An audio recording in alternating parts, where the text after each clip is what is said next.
हिमाचल दस्तक में एक बार फिर आपका स्वागत है। मैं हूं आपके साथ मस्तराम डलैल। पेश करते हैं हिमाचल प्रदेश की प्रमुख खबरें। 31 जुलाई की बेमानूस रात जब 60 लोग लापता हो गए थे, हिमाचल प्रदेश में विनाशकारी बाढ़ आई थी और 60 लोग लापता हुए थे, लेकिन इनमें भी अभी 44 लोगों का कोई अता पता नहीं है।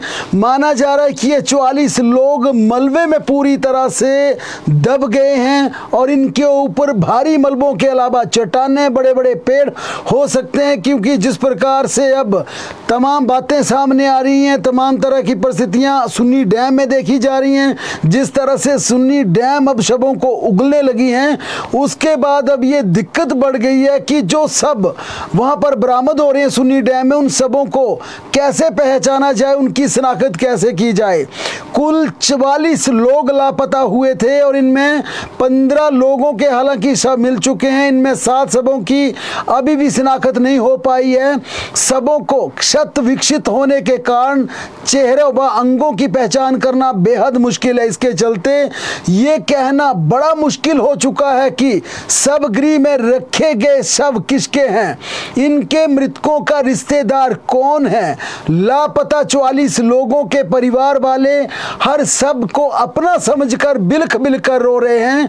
विडंबना देखिए, सामने पड़े शव अपनों के हैं या दूसरों के, अब ये पहचान कर पाना नामुमकिन हो गया है, क्योंकि किसी की टांग मिल रही है तो किसी का धड़, किसी की बाजू तो किसी के घुटने और पांव। ऐसा इसलिए हो रहा है क्योंकि जिस समेज गांव में कुदरत का कहर 31 जुलाई की रात को टूटा था, वह समेज नाला 5 किलोमीटर बाद झाखड़ी में जाकर सतलुज नदी से मिलता है और झाखड़ी से 85 किलोमीटर दूर शिमला का सुन्नी डैम है। यानी 90 किलोमीटर का सफर तय करने के बाद समेज गांव के सुन्नी गांव में सब मिल रहे हैं। हालांकि ये भी दावे से नहीं कहा जा सकता कि ये सब किसके हैं, लेकिन ये माना जा रहा है कि लापता लोगों की एक रिपोर्ट दर्ज होती है। अब 5 किलोमीटर समेज से झाखड़ी, झाखड़ी से 85 किलोमीटर दूर सुन्नी, यानी 90 किलोमीटर दूर कोई सब जब सतलुज के रौद्र रूप के सामने, क्योंकि अगर सतलुज की बात की जाए तो सतलुज का रौद्र रूप अपने साथ पेड़ और पत्थरों को लेकर चलता है। इस जलजले में 90 किलोमीटर तक चट्टानों और पत्थरों से टकराते हुए सब अब सुन्नी डैम में उगले जा रहे हैं। सुन्नी डैम इन सबों को उगल रहा है तो सबों को क्षत विक्षित होना स्वाभाविक है। इसी कारण इनकी पहचान करना बेहद मुश्किल हो गई है। कौन सब किसका है, सामने जरूर पड़े हैं, शरीर के अंग पड़े हैं, लेकिन पहचाना कैसे जाए। यही वजह है कि यह परिवार वालों के डीएनए हो रहे हैं और जो शरीर के अंग वहां पर मिल रहे हैं उनका डीएनए किया जा रहा है ताकि आइडेंटिफाई किया जा सके ये सब किसके हैं। इस पूरी कहानी को देखिए, समीज के केदराटा परिवार के 17 लोग इस प्रलंकारी बाढ़ में बह गए। एक ही परिवार के 17 लोग, और ये परिवार कौन था, यानी कि एक परिवार के ये भाई थे, ताया चाचा थे, आगे उनके बच्चे थे, एक पूरा टब्बर था, एक पूरा टोल था जिसके 17 परिवार के लोग थे ये, और ये 17 के 17 लोग अब इस बाढ़ में दब चुके हैं, इसकी पूरी चट्टानों में, इसके मलबे में। हालांकि अब जब तेज सतलुज का भाव आ रहा है तो सुन्नी डैम इन सबों को उगल रहा है, लेकिन इस परिवार की व्याथा सुनिए, परिवार का दर्द सुनिए। केदराटा परिवार के बुजुर्ग बहादुर सिंह, चंद्र सिंह, संतोष कुमार इस हादसे में बुरी तरह से बेसुध हैं। ये बुजुर्ग क्यों बेसुध हैं? क्योंकि इस हादसे में चंद्र कुमार का बेटा अपने पूरे परिवार, पत्नी, बेटियों के साथ लापता है। वहीं बहादुर सिंह का भाई सूरत राम भी अपनी पत्नी, बेटे, बहू और पोते पोतियों के साथ अभी तक नहीं मिल पाया है। केदराटा परिवार के 17 लोग अभी भी मलबे में दबे हैं। एक ही परिवार के सगे भाइयों की ये संतान वाले इस केदराटा परिवार फैमिली के कुछ परिवार पूरी तरह से खत्म हो गए हैं। 58 साल के सूरत राम और उनकी पत्नी संतोष कुमारी मलबे में दबे हैं। इनका 30 साल का बेटा नीरज भी अभी बाढ़ आने के बाद लापता है। 39 साल का श्याम सिंह अभी भी गायब है, अभी भी लापता है। उनके साथ उनकी पत्नी सरस्वती भी नहीं मिल रही है। श्याम सिंह की 13 साल की एक बेटी अरुषि और 15 साल का बेटा अरुण भी बाढ़ आने के बाद मलबे में कहीं गायब है, कहीं दब गया है। अशोक कुमार की आंखों के सामने, देखिए इसी परिवार के अशोक कुमार, उनकी आंखों के सामने, हालांकि वो रात का 12 बजे का वक्त था, मध्य रात्रि थी, लेकिन जब बाढ़ आई, आंखें खुली तो उनके देखते ही देखते उनका पूरा परिवार इस बाढ़ में बह गया। उनकी 40 साल की पत्नी अनीता, बेटी योगप्रिया और पुत्र मुकेश बाढ़ में बह गए और अभी तक 31 जुलाई की उस विनाशकारी, उस प्रलयंकारी बाढ़ में बह जाने के बाद अभी तक वह नहीं मिल पाए हैं। गोपाल के भी अशोक कुमार की तरह हाल हैं। उसकी 37 साल की पत्नी शिक्षा व पुत्री जिया का अभी तक कोई सुराग नहीं लग पाया है। रविंद्र का भी 15 साल की बेटी तनु, केदारटा व 16 साल की बेटी अभी लापता चल रही है। इसके अलावा केदारटा परिवार के प्रताप सिंह, अविनाश व रंजना लापता बताए जा रहे हैं। जय सिंह सनेल की पत्नी कल्पना, बेटी अक्षिता व पुत्र अद्विक लापता हैं। कृष्णा देवी, मंगला देवी, वेदराज का भी कोई अता पता नहीं है। ये एक समेज गांव की कहानी है। एक परिवार के ये 17 लोग हैं और सबसे बड़ी बात है कि 17 लोग एक परिवार के, हालांकि ये आपस में 5-6 भाई थे, जिनकी आगे ये बहुएं थी, बेटी थी, बच्चे थे, पोते पोतियां थी, लेकिन पूरा परिवार जिसमें छोटे छोटे मासूम बच्चे भी हैं। अब जिस प्रकार से हमने पहले कहा कि समेज से 5 किलोमीटर नीचे समेज का नाला झाखड़ी में मिलता है, झाखड़ी में ब्यास में मिलता है, ब्यास से 85 किलोमीटर दूर सुन्नी डैम है। अब ये 90 किलोमीटर दूर अगर वाकई वहाँ के शव हैं, जब वहाँ पर डैम उगल रहा है, तो इन सबों की आप कंडीशन देखिए, क्योंकि सतलुज का आपने रौद्र रूप देखा है। बड़ी बड़ी चट्टानें सतलुज आप अपने साथ लेके चलती है, विशालकाय पेड़ लेकर चलती है। उन पेड़ों और चट्टानों और रेत के बीच जब वह सब टकरा रहे होंगे तो स्वाभाविक रूप से किसी की टांग मिलेगी, धड़ मिलेगा और उन सबों को पहचाना मुश्किल है। ये दर्द भरी दास्तान उस गांव की है, उस गांव की पीड़ा है जहां पर अब सिर्फ ही सिर्फ दुख है, दुखों के पहाड़ हैं। और वहां पर जो हरियाली थी पूरी तरह से, वो खुशियों की हरियाली बुरी तरह से मिट चुकी है। यही नहीं, आप जहां पर ये प्रलयंकारी बाढ़ आई वहां की स्थिति देखिए। लापता Greenko Samej hydro energy power limited की सूची देखिए। पुष्पा देवी शर्मा, ग्राम खुन्ना रामपुर, हरदीप सिंह ग्राम नगरोटा बंगवा कांगड़ा, हरदेव सिंह ग्राम सैंज कुल्लू, अजय कुमार निवासी सिलाई सिरमौर, भागचंद निवासी सिंगला रामपुर, सिद्धार्थ खेड़ा निवासी कांगड़ा, रूप सिंह गांव सिक्का सेरी सरपारा रामपुर। ये तमाम लोग भी अभी तक लापता, इनका कोई अता पता नहीं है। प्रवासी श्रमिकों की बात करें जो कि हिमाचल प्रदेश में अपने भूखे पेट की, अपने रोजी रोटी की तलाश में आते हैं, उन प्रवासी श्रमिकों में राजकुमार पांडे की पत्नी ममता, पुत्री मुस्कान लापता है। भोलानाथ की पत्नी रूपनी व पुत्री अंजलि का भी अभी तक कोई अता पता नहीं है। समेज गांव की तरह कुल्लू के बागी पुल में भी एक परिवार के 3 सदस्य अभी तक लापता, उनका कोई अता पता नहीं है। परिवार के लापता लोगों में जिया लाल का सब हालांकि बरामद हो गया, उनकी पहचान भी कर ली गई है, लेकिन उनका बेटा भरत भूषण और ब्रिजभूषण, उनका कोई अता पता नहीं है। पत्नी रेवती देवी भी लापता चल रही हैं। जिया लाल की सास दलू देवी का भी कोई अता पता नहीं है। इसके अलावा 2 नेपाल हरियाणा के रमेश बाबरा, रामपुर के दीपक भी लापता है। ये दर्द भरी दास्तान वहां की है जहां 31 जुलाई की रात को एक दर्द भरी वहां पर एक कहानी शुरू हुई थी और उसके अभी भी जो आंसुओं का सैलाब है वहां पर रुकने का नाम नहीं ले रहा है। बेशक विनाशकारी बाढ़, उस बरसात का भाव अब वहां पर कम हो गया है, लेकिन जो लोग वहां पर जिंदा हैं, जो अपनों को ढूंढ रहे हैं, अपनों की आस में ना दिन को उनको चैन है ना रात को सो पा रहे हैं, उनके आंसुओं आंसुओं में अब भी सैलाब है, और सैलाब इस बात का है कि हे कुदरत, तुमने क्या किया, अपनों को हमसे कैसे तुम छीन के ले गई। तू अब हिमाचल प्रदेश की दूसरी खबरों का रुख करें तो हिमाचल प्रदेश में कमर्शियल मीटरों पर सब्सिडी खत्म कर दी गई है। हिमाचल में निजी विश्वविद्यालयों, हॉस्टलों, मॉल, बड़े बड़े मॉल, निजी अस्पतालों, होटलों तथा व्यापारिक प्रतिष्ठानों के लिए ₹1 प्रति यूनिट सब्सिडी सरकार ने खत्म कर दी है। इस सब्सिडी को सरकार ने पूरी तरह से खत्म कर दिया। इस फैसले के बाद मुख्यमंत्री सुखविंदर सिंह सुक्खू और उनके कई विधायक नाराज चल रहे हैं। उनमें नाराजगी हो सकती है क्योंकि सुक्खू सरकार के कई मंत्री विधायकों के निजी होटल हैं। भाजपा नेताओं ने भी हिमाचल प्रदेश में अपने होटल बना रखे हैं। इन तमाम नेताओं के होटल पर मिल रही सब्सिडी के खत्म होने जाने के बाद स्वाभाविक रूप से ये झटका जोर का लगा होगा, क्योंकि कमर्शियल मीटरों पर सब्सिडी खत्म कर देने से अब यहां पर देखिए कि हिमाचल प्रदेश में किन नेताओं के होटल हैं।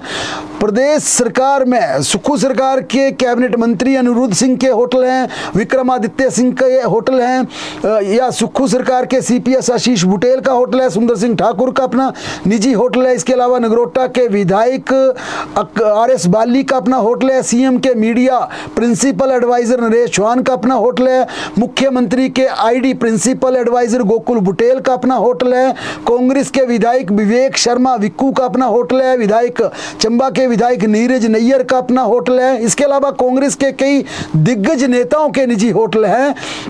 लिहाजा सुक्खू सरकार की सब्सिडी का हथौड़ा चलने के बाद अब सरकार के अपने नेता भी इस बात से नाराज होंगे कि सीएम ने यहां पर अपने नेताओं की भी सब्सिडी बंद कर दी। कांग्रेस ही नहीं, यहां पर व्यवसायियों की बात की जाए, होटल व्यवसाय में भारतीय जनता पार्टी के नेता भी पीछे नहीं है, क्योंकि पूर्व मंत्रियों में महेंद्र सिंह ठाकुर, किशन कपूर, विधायक बलवीर वर्मा, पूर्व मुख्यमंत्री शांता कुमार समेत कई भारतीय जनता पार्टी के दिग्गज नेताओं के होटल हैं। और स्वाभाविक रूप से मुख्यमंत्री सुखविंदर सिंह सुक्खू का कमर्शियल व्यापारिक संस्थानों पर, प्रतिष्ठानों की सब्सिडी खत्म करने का यह फैसला पसंद नहीं आएगा। अब इन सभी नेताओं के होटलों पर दी जा रही ₹1 प्रति यूनिट की सब्सिडी खत्म हो जाएगी।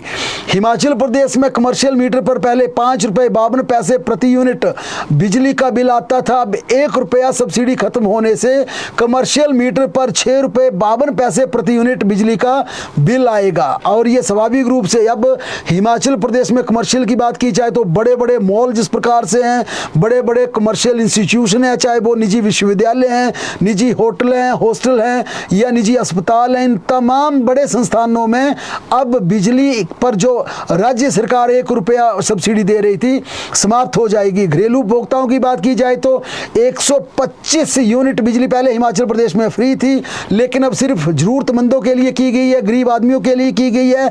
एक ही बिजली के मीटर पर, राशन कार्ड के आधार पर एक ही बिजली के मीटर पर अब ये सब्सिडी मिलेगी। और हिमाचल प्रदेश में जितने सरकारी कर्मचारी हैं जो कि करदाता टैक्स पेयर हैं, उन्हें अब ये सब्सिडी खत्म हो जाएगी। सरकार ये पहले फैसला कर चुकी है, लेकिन इस फैसले के बाद अब जितने भी हिमाचल प्रदेश में साधन संपन्न लोग हैं उन्हें अब 125 यूनिट तक ₹5.60 प्रति यूनिट बिजली का रेट लगेगा। 126 से 300 यूनिट तक ₹6 प्रति यूनिट बिजली का बिल आएगा, और 300 से ज़्यादा बिजली की खपत पर ₹6.25 प्रति यूनिट बिजली की दर से बिल आएगा। ये डोमेस्टिक है, जबकि कमर्शियल पर फ्लैट ₹1 की सब्सिडी बंद कर दी गई है। 27 अगस्त हिमाचल प्रदेश में मानसून सत्र को लेकर विधानसभा ने नोटिफिकेशन जारी कर दी है। 9 सितंबर तक हिमाचल प्रदेश में मानसून सत्र चलेगा, 10 बैठकें होगी। राज्यपाल की मंजूरी के बाद विधानसभा प्रशासन ने इसकी नोटिफिकेशन जारी कर दी है। 14वीं विधानसभा का यह छठा सत्र होगा। 27 अगस्त सुबह 11 बजे इसका आगाज होगा। 29 अगस्त 5 सितंबर को गैर सरकारी सदस्य कार्य दिवस होगा। 31 अगस्त और 9 सितंबर को नहीं होगी विधानसभा सत्र की बैठकें। अधिसूचना के बाद अब सदस्य भेज सकेंगे अपने प्रश्न। नियमों के तहत नोटिस ऑनलाइन ऑफलाइन विधानसभा सचिवालय को भेजने होंगे। इससे पहले बजट सत्र में कुल 12 बैठकें हुई थी। इस मानसून सत्र में 10 बैठकें आयोजित की जा रही हैं। मुख्यमंत्री सुखविंदर सिंह सुक्खू ने एक और बड़ा फैसला लिया, और इस फैसले के अनुसार अब हिमाचल प्रदेश में नियुक्ति पत्र के साथ टर्म एंड कंडीशन साथ लगाई जाएंगी। यानी कि जब अपॉइंटमेंट लेटर मिलेगा उसके साथ ही टर्म्स एंड कंडीशन होगी। और इसमें सबसे बड़ा पचड़ा जो इस समय पचड़ा अदालत में पड़ रहा है, जो कोर्ट की लिटिगेशन के जितने मामले आ रहे हैं, उससे सबक लेते हुए सरकार ने यह स्पष्ट कर दिया है कि अब जितने भी अपॉइंटमेंट लेटर जारी किए जाएंगे उसमें डेट ऑफ ज्वाइनिंग मेंशन की जाएगी। अपॉइंटमेंट लेटर पहले आपको बेशक 6 महीने पहले दे दिया जाए, 2 महीने पहले दिया जाए या आपको 10 दिन पहले दिया जाए, लेकिन उसी अपॉइंटमेंट लेटर में लिखा होगा कि कैंडिडेट की डेट ऑफ ज्वाइनिंग क्या होगी। दूसरा, डेट ऑफ रेगुलराइजेशन क्या होगी यह भी अंकित होगा, यानी कि जिस व्यक्ति को, जिस कर्मचारी को राज्य सरकार नियुक्ति पत्र दे रही है उसमें यह भी लिखा होगा कि उस कर्मचारी को नियमित कब किया जाएगा और उसे नियमित सेवाओं के वित्तीय लाभ कब मिलेंगे, ताकि अपॉइंटमेंट लेटर को रिसीव करने के बाद आगे चलकर कोई भी कैंडिडेट कोर्ट का दरवाजा खटखटा ना पाए। इन तमाम कोर्ट पचड़ों से बचने के लिए सरकार ने यह बड़ा फैसला लिया और इसकी शुरुआत जेबीटी के अपॉइंटमेंट लेटर से की जा रही है। राज्य सरकार ने स्पष्ट कहा है कि जेबीटी के अपॉइंटमेंट लेटर में यह मेंशन किया जाएगा कि उन्हें रेगुलर कब किया जाएगा, उनकी डेट ऑफ ज्वाइनिंग क्या होगी, यह स्पष्ट कर दिया है। कर्मचारियों की प्रमोशन को लेकर भी हमने कुछ दिन पहले भी इस खबर को आपके साथ साझा किया था, लेकिन अब मुख्यमंत्री ने कार्मिक विभाग को यह स्पष्ट निर्देश जारी कर दिए हैं कि हिमाचल प्रदेश में जितने भी कर्मचारियों की प्रमोशन या उनको इंक्रीमेंट देनी है उसके लिए एक डेट तय की जाएगी और उसी समय अवधि में यह प्रक्रिया की जाएगी। और इसके लिए कहा गया है एक पूरा महीना यह प्रोसेस चलेगा और 1 महीने के बाद हर साल 1 अप्रैल को तमाम कर्मचारियों के पदोन्नति आदेश जारी कर दिए जाएंगे और उसी दिन उनकी पोस्टिंग भी कर दी जाएंगी, यानी कि मार्च के पूरे महीने में प्रोसेस चलेगा। चाहे वो डीपीसी करनी है, वीसीसी सर्टिफिकेट लेने, विजिलेंस क्लियरेंस लेनी है या तमाम तरह की औपचारिकताएं प्रमोशन के लिए करनी है, लेकिन हिमाचल प्रदेश के कर्मचारियों को पदोन्नति 1 अप्रैल को उसकी पोस्टिंग के साथ उसके ऑर्डर कर दिए जाएंगे। ये आदेश बाद में चेंज नहीं होंगे, चाहे किसी की 6 महीने बाद भी प्रमोशन होनी है, लेकिन ये 1 अप्रैल को आदेश जारी हो जाएंगे और इसकी शुरुआत एजुकेशन डिपार्टमेंट से की जाएगी, शिक्षा विभाग से इसकी शुरुआत की जाएगी। इसी प्रक्रिया के साथ ये स्पष्ट कहा है मुख्यमंत्री ने कि एजुकेशन डिपार्टमेंट में अब जितनी भी टीचर्स की प्रमोशंस होनी है, प्रमोशंस मार्च महीने में प्रोसेस चलेगा और 1 तारीख को 1 अप्रैल को पोस्टिंग के ऑर्डर कर दिए जाएंगे, प्लेसमेंट के ऑर्डर कर दिए जाएंगे, ताकि कम से कम बीच सत्र में किसी की प्रमोशन होने के कारण कोई वैकेंसी खाली ना हो, वहां दूसरे की ट्रांसफर ना करनी पड़े, यह व्यवस्था प्रभावित ना हो। इसके चलते साल भर चलने वाली प्रक्रिया से सबक लेते हुए हम सिर्फ मार्च महीने में यह प्रोसेस ऑन करेंगे और 1 अप्रैल को बाकायदा पोस्टिंग के साथ पदोन्नति का तोहफा देंगे। यह सरकार ने, ताकि कम से कम हिमाचल प्रदेश में पढ़ाई प्रभावित ना की जाए। और इसी तरह शिक्षकों के तबादलों को लेकर भी यह स्पष्ट कर दिया गया है कि अब हिमाचल प्रदेश में टीचर्स की जो ट्रांसफ़र होनी है उन तबादलों को लेकर चाहे डीओ नोट पूरे साल आते रहें, पूरे प्रोसेस में आते रहें, लेकिन इसे लेकर हम ये देखेंगे कि 3 साल का टेन्योर किसका पूरा होने वाला है और उसकी परफॉर्मेंस बेस्ड क्या है, उसकी परफॉर्मेंस क्या रही है, उस आधार पर तमाम टीचर्स के तबादलों के डीओ नोट पूरे साल आते रहेंगे, उसको प्रोसेस करते रहेंगे, लेकिन एकेडमिक सेशन के बीच किसी के भी आदेश जारी नहीं करेंगे। अगर ऑर्डर जारी भी कर दिए जाते हैं तो ये बाकायदा उसमें मेंशन किया जाएगा कि ऑर्डर इंप्लीमेंटेशन की डेट क्या होगी, यानी कि एकेडमिक सेशन के दौरान किसी के भी ऑर्डर एग्जीक्यूट नहीं होंगे, मौके पर लागू नहीं होंगे। हिमाचल प्रदेश में 150 टीजीटी ने अभी भी ज्वाइन नहीं किया है और उनकी ज्वाइनिंग ना होने से नाराज शिक्षा मंत्री ने कहा है कि अब दूसरे जो वेटिंग में बैठे हैं उन्हें मौका दिया जाए। ये चेतावनी शिक्षा मंत्री रोहित ठाकुर ने दी है कि बैच वाइज टीजीटी की दूसरी सूची जारी कर दी जाए। उन्होंने स्पष्ट किया कि 31 जुलाई तक टाइम दिया था, लेकिन जिन दुर्गम क्षेत्रों में कई नवनियुक्त टीजीटी नहीं पहुंच पाए उन्हें कुछ वक्त जरूर दिया गया था, बावजूद इसके अभी भी 150 ने ज्वाइन नहीं किया है। इसलिए आज उन्होंने डायरेक्टरेट को यह डायरेक्शन जारी की कि दूसरी सूची जारी कर दी जाए। जेबीटी की पिछले कल भी हमने बात की थी और जेबीटी को लेकर मुख्यमंत्री ने भी स्पष्ट कर दिया कि मुख्यमंत्री कार्यालय से आदेश जारी कर दिए कि जेबीटी की नियुक्ति को लेकर प्रोसेस ऑन कर दिया जाए, चाहे वो स्कूलों की मर्जिंग का आपने अवलोकन करना है, जो स्कूल बंद हो रहे हैं उनका पूरी तरह से स्टडी करना है, लेकिन इसे तुरंत निपटा दिया जाए और जेबीटी को ज्वाइनिंग लेटर दे दिए जाए। बेशक उसमें ज्वाइनिंग की डेट को मेंशन कर दिया जाए कि उन्होंने ज्वाइन कब करना है और साथ में उनको उनके नियमितीकरण को भी ज्वाइनिंग लेटर के साथ ही वो मेंशन कर दिया जाए उनकी नियुक्ति पत्र में कि उनके नियमितीकरण के आदेश कब लागू होंगे। हिमाचल प्रदेश में शिक्षक ट्रांसफर पॉलिसी लाने की भी तैयारी सरकार कर रही है। इस साल एकेडमिक सेशन में तबादलों पर सरकार ने पहले रोक लगा दी है, लेकिन अब अगले साल से 3 साल तक शिक्षकों को दूसरे स्टेशन में तबादले करना मुश्किल हो जाएंगे। दूसरे राज्यों की तर्ज पर नए वर्ष में तबादलों पर और भी सख्ती के साथ सरकार यहां पर फैसले लेने जा रही है। बड़ी बात यह है कि अब शिक्षक तबादलों पर राजनीतिक इंटरफेरेंस नहीं होगा। हालांकि सरकार बार बार कहती है, फिर भी इंटरफेरेंस होता है। पिछली जयराम सरकार ने टीचर ट्रांसफर पॉलिसी लाने के लिए लाखों रुपए खर्च कर दिए। शिक्षा विभाग के अफसरों को हरियाणा से लेकर दिल्ली से लेकर तमाम राज्यों की सैर करवाई गई, कई दौर की मंत्रणा की गई, मीटिंग की गई, लेकिन जब विधायकों ने आपत्ति की तो टीचर ट्रांसफर पॉलिसी को कचरे में डाल दिया गया। अब यहां भी सरकार दूसरे तीसरे महीने शिक्षा मंत्री ऐसा बयान जरूर देते हैं, लेकिन ये तमाम बातें चलती रहेंगी जब तक ये लागू नहीं होगा। कहना मुश्किल होगा, क्योंकि अपनों को भी एडजस्ट करना पड़ेगा और अपनों को एडजस्ट नहीं करेंगे तो इनको पूछेगा कौन। बहरहाल कॉलेजों में यूजी छात्रों के दाखिले की 15 अगस्त तक डेट बढ़ा दी गई है। दाखिले से वंचित छात्र बिना लेट फीस के दाखिला ले पाएंगे। इससे पहले कॉलेजों में दाखिले की तिथि 31 जुलाई तय की गई थी। 12 अगस्त से शिमला के चमियाना में लगेगी सुपर स्पेशलिटी डिपार्टमेंट की ओपीडी। आईजीएमसी में जारी रहेंगी आपातकालीन सेवाएं।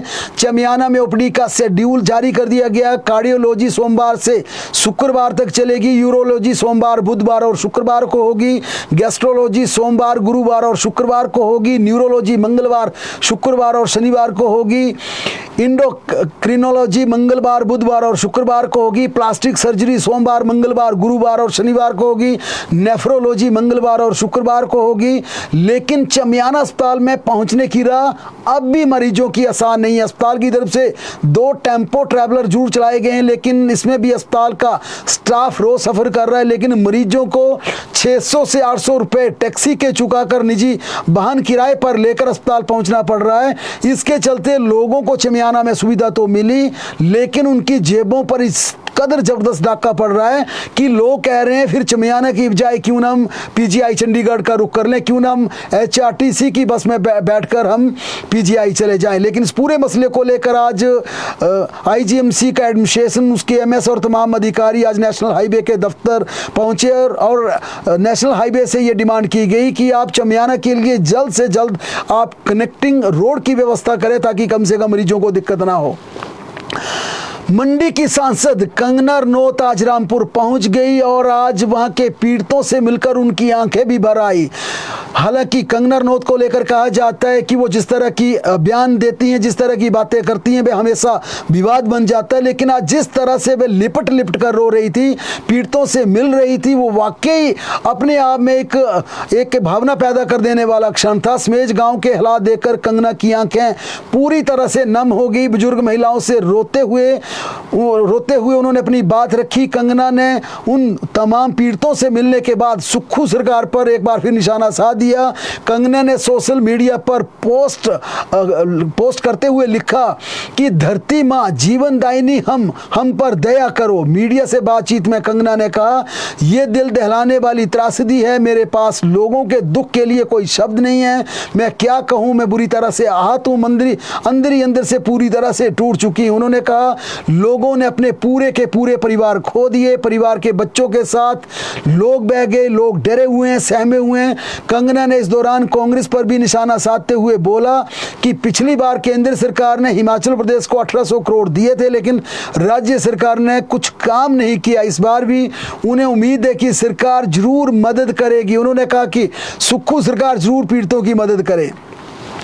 सीपीएस की धर्मपत्नी के टिप्पर पोकलेन अवैध खनन करते हुए पकड़े गए। बद्दी के मलपुर में पुलिस ने यह कार्रवाई की है। स्थानीय लोगों के प्रदर्शन के बाद पुलिस जरूर जाग गई। पोकलेन मशीन और टिप्पर का 75,000 रुपए का चालान काटा गया। लोगों की शिकायत के बाद बद्दी पुलिस मौके पर पहुंची। पुलिस अब जांच करेगी कि अवैध खनन कहां से हो रहा है। अगर जमीन जमीन सरकारी निकली तो मामला दर्ज होगा, एफआईआर दर्ज होगी।